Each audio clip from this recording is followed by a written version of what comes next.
하늘 아래 그 무엇으로도 대신할 수 없는 존재. 바로 자식일 겁니다. 여기 별 2개를 어깨에 짊어진 강직한 군인이자 눈에 넣어도 아프지 않을 하나뿐인 아들을 둔 아버지가 있었습니다.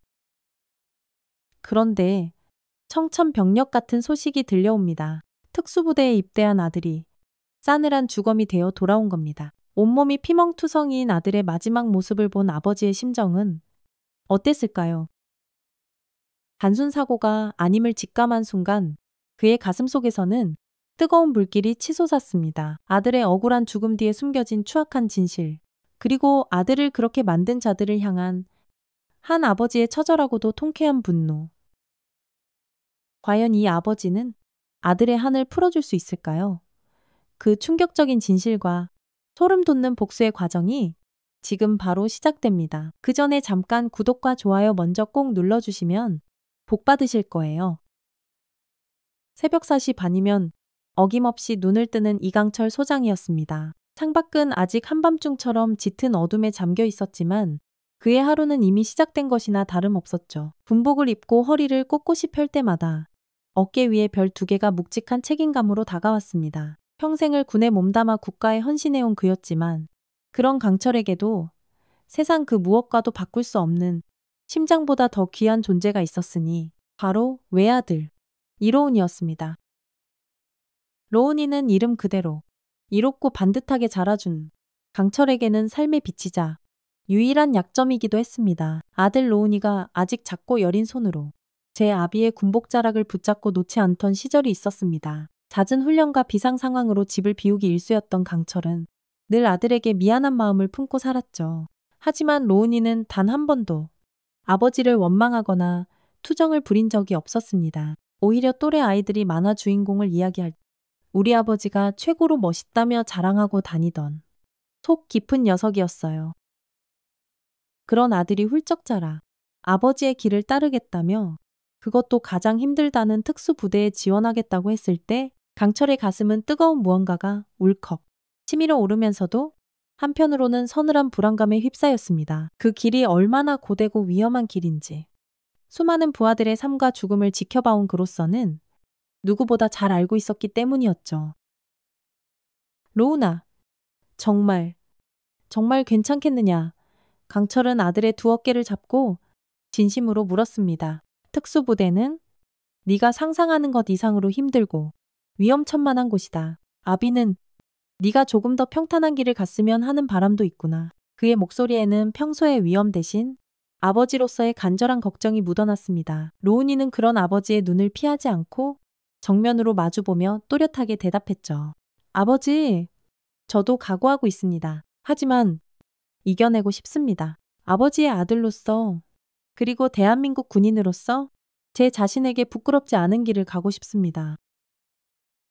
그 단단하고 흔들림 없는 눈빛에서 강철은 이미 아들의 결심을 꺾을 수 없음을 깨달았습니다. 마치 젊은 시절 자신이 군인의 길을 처음 선택했을 때의 모습을 보는 듯 했으니까요. 결국 아들의 고집을 꺾지 못하고 허락했지만 마음 한구석에는 마치 무거운 돌덩이 하나가 올려진 듯 불안함이 가시지 않았습니다.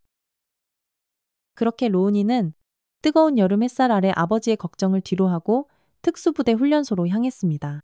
그 뒷모습을 한참이나 바라보던 강철의 눈시울은 붉게 젖어 있었죠. 로운이가 입소하고 처음 몇 주 동안은 훈련소에서 붙여오는 아들의 편지가 유일한 낙이었습니다. 서툰 글씨로 꾹꾹 눌러 쓴 편지에는 낯선 환경과 고된 훈련에 대한 긴장감과 함께 새로운 동기들과의 이야기, 그리고 아버지를 향한 존경과 다짐이 담겨 있었죠. 아버지, 이곳 훈련은 상상 이상으로 힘듭니다. 하지만 매일 밤 아버지 얼굴을 떠올리며 힘을 냅니다. 꼭 수료해서 아버지께 늠름한 모습을 보여드리겠습니다. 강철은 그 편지를 읽고 또 읽으며 아들의 씩씩함에 안도하면서도 여전히 마음을 놓을 수는 없었습니다. 괜스레 편지지에 얼룩이라도 져 있을까? 글씨가 떨리지는 않았을까?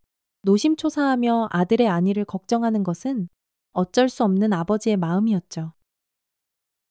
그런데 한 달이 지나갈 무렵부터 로운이의 편지가 눈에 띄게 뜸해지기 시작했습니다. 처음에는 훈련 강도가 높아져 편지 쓸 시간조차 없는 것이겠거니 대수롭지 않게 넘기려 했어요. 하지만 이따금 도착하는 편지의 내용은 이전과는 사뭇 달랐습니다. 씩씩하던 아들의 목소리는 온데간데 없었고 문장마다 깊은 피로감과 알 수 없는 불안감이 배어 있었죠. 심지어 글씨체마저 전과 달리 심하게 흔들리고 있었습니다. 무슨 일이 있는 것이 분명하다. 강철의 가슴 속에 불길한 예감이 독버섯처럼 피어오르기 시작했습니다. 직접 찾아가 볼까도 수십 번 생각했지만 아들의 훈련에 방해가 될까? 혹은 나약한 아버지로 비칠까 망설여졌습니다. 그저 강한 내 아들이니 잘 이겨낼 것이다 라고 스스로를 다독이며 애써 불안감을 억누를 뿐이었죠. 그러던 어느 날 오후 집무실에서 긴급작전 회의를 주재하던 강철에게 한 통의 전화가 걸려왔습니다. 발신지는 로운이가 있는 부대였죠. 불길한 직감은 언제나 틀리는 법이 없었습니다. 수화기 너머로 떨리는 목소리가 전한 소식은 로운이가 훈련 중 실신하여 현재 군병원으로 긴급 후송되었으며 상태가 매우 위중하다는 것이었습니다. 그 순간 강철의 머릿속이 하얗게 비어버리는 듯 했습니다. 손에 들고 있던 작전 지휘봉이 바닥으로 쿵 떨어지는 소리가 아득하게 들려왔죠. 그는 떨리는 손으로 겨우 전화를 끊고 모든 일정을 취소한 채 미친 듯이 병원으로 차를 몰았습니다. 제발, 제발 아무 일도 없기를. 우리 로운이가. 내 아들이 무사하기를 가는 내내 그의 입술은 터질 듯 파르르 떨렸고 눈에서는 뜨거운 것이 멈추지 않고 흘러내렸습니다. 병원 응급실에 도착했을 때 강철은 차마 믿고 싶지 않은 광경과 마주해야 했습니다. 하얀 시트 위에는 창백하게 식어버린 아들 로운이가 누워 있었으니까요. 그렇게 건강하고 늠름했던 아들이 불과 몇 달 만에 싸늘한 주검으로 돌아올 줄이야. 누가 상상이나 했을까요? 로운아, 로운아 눈 좀 떠보거라. 아비가 왔다. 강철은 아들의 차가운 몸을 부여잡고 절규했습니다. 하지만 아들은 아무런 대답도 하지 못했죠. 그의 외침은 텅 빈 복도의 메아리치다. 허공으로 흩어졌습니다. 관계자들은 고개를 숙인 채 극심한 훈련으로 인한 탈진과 급성 심장마비가 사인이라고 설명했지만 강철의 귀에는 그 어떤 말도 들리지 않았습니다. 그의 온 신경은 아들의 몸에 남겨진 끔찍한 흔적들에 쏠려 있었기 때문입니다. 아들의 군복을 조심스럽게 걷어 올렸을 때 강철의 눈에 들어온 것은 차마 인간의 몸이라고 할 수 없을 만큼 처참한 모습이었습니다. 시퍼렇게 멍든 자국이 온몸을 뒤덮고 있었고 어떤 곳은 살같이 찢어져 피딱지가 앉아 있었으며 군화 발자국으로 보이는 상흔까지 선명했죠. 이건 결코 정상적인 훈련 과정에서 생길 수 있는 상처가 아니었습니다. 명백한 구타와 가혹행위의 흔적이었어요. 강철의 온몸이 부들부들 떨려왔습니다. 슬픔은 이미 분노로 변해 있었고 그 분노는 그의 심장을 갈기갈기 찢어놓는 듯 했습니다. 이게 대체 어찌된 일인가? 내 아들 몸에 이 상처들은 다 뭐냐고 말해봐. 어서. 강철은 담당 군의관과 부대 간부들의 멱살이라도 잡고 싶을 심정으로 포효했습니다. 그들은 당황하며 서로 눈치만 볼 뿐 제대로 된 답변조차 내놓지 못했죠. 그들의 비겁한 침묵 속에서 강철은 아들의 죽음 뒤에 거대한 음모와 추악한 진실이 숨겨져 있음을 직감했습니다. 그는 차갑게 식어버린 아들의 손을 잡고 피눈물을 삼키며 맹세했습니다. 로운아, 이 아비가 반드시 네 억울함을 밝혀내마. 내 놈들을 이렇게 만든 놈들. 단 한 놈도 용서치 않을 것이다. 아들의 장례는 모든 것이 정지된 듯한 슬픔 속에서 치러졌습니다. 흙 한 줌을 아들의 관이에 뿌리며 강철은 무너지는 가슴을 부여잡아야 했죠. 하지만 슬픔에만 잠겨있을 시간은 없었습니다. 그는 아들의 죽음에 얽힌 진실을 밝혀내기 위해 곧바로 움직이기 시작했습니다. 자신의 모든 지위와 권한, 그리고 지난 수십 년간 군에서 쌓아온 모든 인맥을 총동원하여 관련 자료를 수집하고 증언을 확보하려 했죠. 그러나 군이라는 조직의 벽은 생각보다 훨씬 높고 견고했습니다. 로운이가 소속되었던 특수부대는 특히나 폐쇄적인 곳이었고 사건 관련자들은 마치 거대한 담합이라도 한 듯 입을 굳게 다물었습니다. 부대장은 형식적인 유감 표명과 함께 철저한 내부 조사를 약속했지만 그 조사는 지지부진하기만 했고 오히려 사건을 축소하고 은폐하려는 듯한 움직임마저 감지되었어요. 왜 대답을 못하는 겁니까? 그날 훈련장에서 무슨 일이 있었던 겁니까? 내 아들이 왜 그렇게 처참한 모습으로 죽어야 했냔 말입니다. 강철은 매일같이 국방부와 아들의 소속 부대를 찾아다니며 진실을 요구했지만 돌아오는 것은 차가운 외면과 형식적인 답변뿐이었습니다. 심지어 일부 군고위 간부들은 이 소장, 자식 잃은 슬픔은 알겠지만 너무 일을 크게 벌이는 건 군 전체의 명예에 누가 될 수 있어? 조용히 처리하는 것이 어떻겠소? 라며 회유와 압박을 가해오기도 했습니다. 그들의 눈에는 한 젊은 병사의 억울한 죽음보다 조직의 안위가 더 중요했던 것이죠. 강철은 치밀어 오르는 분노와 함께 깊은 절망감을 느껴야 했습니다. 거대한 권력 앞에서 한 개인의 힘은 너무나 미약하게 느껴졌으니까요. 밤마다 꿈속에 나타나는 아들의 피투성이 모습은 그를 잠 못 들게 했고, 아버지, 너무 추워요. 너무 아파요. 라는 환청은 그의 심장을 난도질했습니다. 그는 하루에도 몇 번씩 모든 것을 포기하고 싶다는 생각, 아들을 위해 싸워야 한다는 의지 사이에서 처절하게 갈등해야 했습니다. 하지만 강철은 결코 쓰러질 수 없었습니다. 아들의 영정 사진 속에 뗀 미소를 볼 때마다 그는 다시금 주먹을 불끈 쥐었죠. 로운아, 미안하다. 이 못난 아비가 너무 늦었구나. 하지만 이제라도 네, 곁을 지켜줄게. 네, 억울함. 반드시 이 아비 손으로 풀어주마. 그의 눈빛은 슬픔을 넘어선 냉철한 결의로 가득 차기 시작했습니다. 아들을 잃은 아버지의 분노는 그 어떤 강철보다 단단했고 그 어떤 불꽃보다 뜨거웠습니다. 절망의 늪에서 허우적거리던 강철에게 한 줄기 빛이 비추기 시작한 것은 로우니의 49제가 막 지난 어느 날이었습니다. 떨리는 목소리로 걸려온 한 통의 익명 전화. 자신을 로우니와 함께 훈련받았던 동기라고 밝힌 그는 양심의 가책을 더 이상 견딜 수 없다며 모든 진실을 털어놓겠다고 했습니다. 그의 이름은 김민준 일병이었죠. 민준은 극도의 불안감 속에서도 당시 상황을 용기 내어 증언하기 시작했습니다. 그의 입에서 나온 이야기는 강철이 어렴풋이 짐작했던 것보다 훨씬 더 참혹하고 악랄했습니다. 로운이는 훈련 기간 내내 황두만이라는 악질 교관과 그를 따르는 몇몇 하수인들에게 표적처럼 찍혀 상상을 초월하는 가혹행위에 시달렸다는 겁니다. 황두만 중사는 부대 내에서도 사이코패스로 불릴 만큼 잔인하고 변태적인 괴롭힘을 일삼는 자였으며 특히 강직하고 불의를 참지 못하는 성격의 로운이를 눈엣 가시처럼 여겨 유독 심하게 괴롭혔다고 했습니다.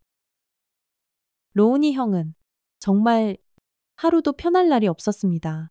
황 중사는 로운이 형이 조금이라도 반항하는 기색을 보이거나 자신의 말에 토를 단다고 생각하면 인정사정 없이 폭력을 휘둘렀습니다. 잠을 재우지 않는 것은 기본이었고 밥에 몰래 흙을 뿌려 넣거나 한겨울에 찬물을 끼얹고 밤새도록 밖에 세워두는 일도 다반사였습니다. 저희는 그 모든 것을 지켜보면서도 아무것도 할 수 없었습니다. 황 중사의 보복이 두려워서 그 누구도 감히 나서지 못했습니다. 정말 죄송합니다. 소장님. 민주는 흐느끼며 말을 잇지 못했습니다. 그의 목소리에는 깊은 공포와 함께 스스로에 대한 자책감이 묻어났죠. 그리고 그는 황 중사 일당이 로운이를 집단으로 구타하는 장면을 몰래 촬영한 영상 파일과 로운이의 몸에 남은 상처들을 찍은 사진 몇 장을 가지고 있다고 했습니다. 그것은 사건의 진실을 밝힐 수 있는 그야말로 스모킹건이었습니다. 강철은 민준에게 반드시 그의 신변을 보호해주겠다고 약속하고 떨리는 손으로 그 증거 자료들을 건네받았습니다. 파일을 열어본 강철의 눈앞에는 지옥도가 펼쳐졌습니다. 어두컴컴한 창고 안, 황두만 중사와 그의 패거리들은 로운이를 둘러싸고 낄낄거리며 발길질을 하고 있었고 로운이는 피를 토하면서도 끝까지 눈을 부릅뜨고 그들을 노려보고 있었습니다. 영상은 로운이가 결국 의식을 잃고 쓰러지는 장면으로 끝이 났고 그 옆에서는 교관들이 담배를 피우며 아무 일 없다는 듯 히히덕거리는 소름 끼치는 소리까지 녹음되어 있었죠. 강철은 모니터를 향해 주먹을 날렸습니다. 이 짐승만도 못한 놈들, 내 아들한테 어떻게 이런 짓을. 절대로 용서하지 않겠다. 그의 사무실에는 짐승의 울부짖음과도 같은 절규가 울려 퍼졌습니다. 강철은 더 이상 한순간도 지체할 수 없다고 판단했습니다. 그는 즉시 군 검찰에 이로운 훈련병 사망 사건에 대한 공식적인 재수사를 강력히 요청했고 김민준 일병이 목숨을 걸고 제공한 영상과 사진들을 결정적인 증거로 제출했습니다. 동시에 그는 자신이 가진 모든 것을 걸고 이 사건을 언론에 알리기로 결심했습니다. 군 내부의 자정 능력만으로는 이 거대한 악을 뿌리 뽑을 수 없다는 것을 깨달았기 때문이었죠. 아들의 억울한 죽음을 세상에 공론화시켜 다시는 이런 비극이 이 땅에 되풀이되지 않도록 만들어야 한다는 절박함이 그의 모든 행동을 이끌었습니다. 군 수뇌부의 엄청난 반발과 회유, 심지어 협박까지 이어졌습니다. 하지만 그는 눈 하나 깜짝하지 않았습니다. 이미 모든 것을 잃은 아버지에게 두려움이란 존재하지 않았으니까요. 언론 보도가 시작되자 대한민국은 그야말로 발칵 뒤집혔습니다. 별 2개를 단 장군의 아들이 군대 내 가혹행위로 사망했다는 사실. 그리고 그 끔찍한 증거 영상은 온 국민을 경악과 분노에 빠뜨리기에 충분했습니다. 이것이 과연 21세기 대한민국 군대의 모습인가? 내 아들도 군대에 보내놨는데? 밤에 잠이 안 온다. 살인마 교관들을 당장 사형시켜라. 국민들의 분노는 하늘을 찔렀고 국방부 홈페이지는 항의글로 마비될 지경이었습니다. 청와대 국민청원 게시판에는 가해자들의 엄벌과 군개혁을 요구하는 청원이 순식간에 수십만 명의 동의를 얻었죠. 여론의 엄청난 압박에 결국 국방부 장관이 직접 대국민 사과를 하고 특별수사본부를 구성하여 한 점 의혹 없이 철저하게 진상을 규명하겠다고 발표하기에 이르렀습니다. 상황은 이제 걷잡을 수 없이 커졌고 그 누구도 이 사건을 함부로 덮거나 왜곡할 수 없게 된 것입니다. 특별수사본부의 재수사는 이전과는 비교할 수 없을 정도로 신속하고 강도 높게 진행되었습니다. 강철이 제출한 명백한 증거들과 김민준 일병의 용기 있는 증언 앞에서 황두만 중사를 비롯한 가해 교관들은 더 이상 빠져나갈 구멍이 없었습니다. 초기에는 기억나지 않는다. 정상적인 훈련 과정이었다라며 혐의를 완강히 부인하던 그들이었지만 속속 드러나는 추가 증거들과 다른 목격자들의 증언이 이어지자 그들의 파렴치한 거짓말은 산산조각 나기 시작했습니다. 특히 황두만 중사는 과거에도 수차례 비슷한 가혹행위를 저질렀으나 교묘하게 법망을 빠져나가거나 솜방망이 처벌에 그쳤던 사실까지 드러나면서 국민들의 분노는 극에 달했습니다. 그는 이번에도 어떻게든 책임을 회피하기 위해 부대 내 다른 간부들에게 이강철이 아들 죽음을 빌미로 군을 흔들려 한다. 절대 협조하지 말라는 식으로 거짓 정보를 퍼뜨리거나 심지어 야밤에 강철의 집 근처를 배회하며 무언의 압력을 가하는 등 비열한 작태를 서슴지 않았습니다. 어느 날 밤, 강철은 황두만으로부터 직접 전화를 받았습니다. 그의 목소리는 예상외로 차분했지만 그 안에 숨겨진 교활함과 악의는 고스란히 느껴졌죠. 이강철 소장님. 아니, 이제는 그냥 이강철 씨라고 불러야 하나. 뭐 어쨌든 로운이 일은 참 안타깝게 됐습니다. 하지만 이미 엎질러진 물 아닙니까? 죽은 아들이 살아 돌아오는 것도 아니고. 제가 할 수 있는 한 최대한의 성의를 보이겠습니다. 조용히 넘어가 주시면 소장님 아들, 로운이는 제가 책임지겠습니다. 어떠십니까? 그 역겨운 제안에 강철은 온몸에 피가 거꾸로 솟는 듯한 분노를 느꼈습니다. 하지만 그는 최대한 감정을 억누르며 차갑게 대답했죠. 황두만, 내 놈의 그 더러운 주둥이로 내 아들 이름을 함부로 올리지 마라. 내 놈이 내 아들에게 저지른 짓은 1000번을 죽어도 용서받지 못할 것이다. 돈 그깟 푼돈으로 내 아들의 목숨값을 흥정하려 들어 내 놈은 인간이기를 포기한 짐승에 불과하다. 법의 심판을 달게 받아라. 그리고 지옥에서 내 아들에게 무릎 꿇고 사죄하게 될 날을 기다려라. 강철의 목소리는 얼음장처럼 차가웠지만 그 안에는 화라산처럼 들끓는 분노가 담겨 있었습니다. 전화기 너머로 황두만의 거친 숨소리가 들려왔고 그는 아무 대답 없이 전화를 끊어버렸습니다. 그 순간 황두만은 자신의 앞에 놓인 것이 벼랑 끝이라는 것을 어렴풋이나마 직감했을 겁니다. 길고 지루했던 수사와 지리멸렬한 공방 끝에 드디어 최후의 심판의 날이 밝았습니다. 군사법정은 이른 아침부터 방청객들과 취재진들로 가득 차 발 디딜 틈조차 없었죠. 피고인석에는 초췌한 모습의 황두만 중사와 그의 공범들이 나란히 고개를 숙인 채 앉아 있었습니다. 그들의 얼굴에서는 과거의 오만함과 잔혹함은 찾아볼 수 없었고 오직 패배자의 불안과 초조함만이 역력했죠. 방청석 가장 앞자리.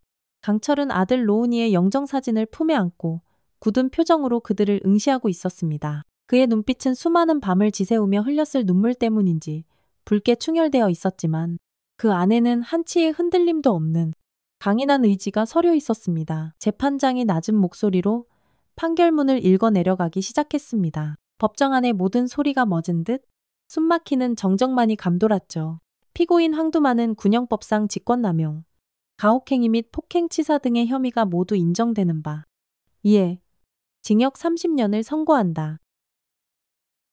재판장의 선고가 떨어지는 순간 황두만은 마치 실성한 사람처럼 자리에서 벌떡 일어나 알아들을 수 없는 괴성을 질러대기 시작했습니다. 아니야, 내가 안 그랬어. 이건 음모야, 이강철. 내 놈이 다 꾸민 짓이지나 혼자 죽을 순 없어. 그는 발악하며 강철을 향해 손가락질했지만 곧바로 법정 경위들에게 제압되어 질질 끌려나갔습니다. 그의 추하고 비참한 마지막 모습은 그가 저지른 죄악의 무게를 고스란히 보여주는 듯했죠. 나머지 공범들에게도 각각 10년에서 20년에 이르는 중형이 선고되었습니다. 법정 안은 순간적인 정적 후 방청석 곳곳에서 낮은 흐느낌과 함께 정의는 살아있다는 외침이 터져 나왔습니다.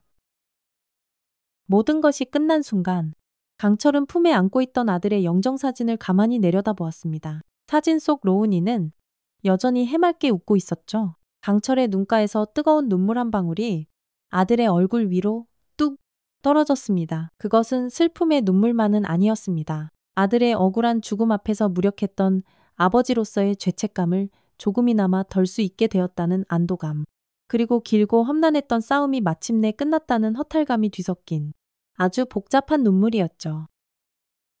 그는 아들의 사진을 가슴에 더욱 꼭 끌어안으며 속삭였습니다. 로운아, 봤지, 아빠가 해냈다. 이제 하늘에서 편히 쉬렴. 부디 그곳에서는 아프지 말고 슬퍼하지 말고 행복해야 한다. 그의 어깨는 가늘게 떨리고 있었지만 더 이상 나약한 모습은 아니었습니다. 그 사건은 대한민국 군 전체에 엄청난 파장을 몰고 왔습니다. 국방부는 대대적인 조직 개편과 함께 병역 문화 개선을 위한 혁신안을 발표했고 가혹행위와 부조리 근절을 위한 강력한 시스템이 마련되기 시작했습니다. 로운이의 안타까운 희생이 헛되지 않고 더 나은 미래를 위한 밑거름이 된 것이죠. 강철은 군복을 벗었습니다. 더 이상 별을 탄 장군은 아니었지만 그는 아들 이로운의 이름을 딴 인권재단을 설립하여 군 복무 중 부당한 피해를 입거나 억울하게 목숨을 잃은 병사들과 그 가족들을 돕는 일에 남은 생을 바치기로 했습니다. 그것이 하늘에 있는 아들에게 조금이나마 떳떳한 아버지가 되는 길이라고 믿었기 때문입니다.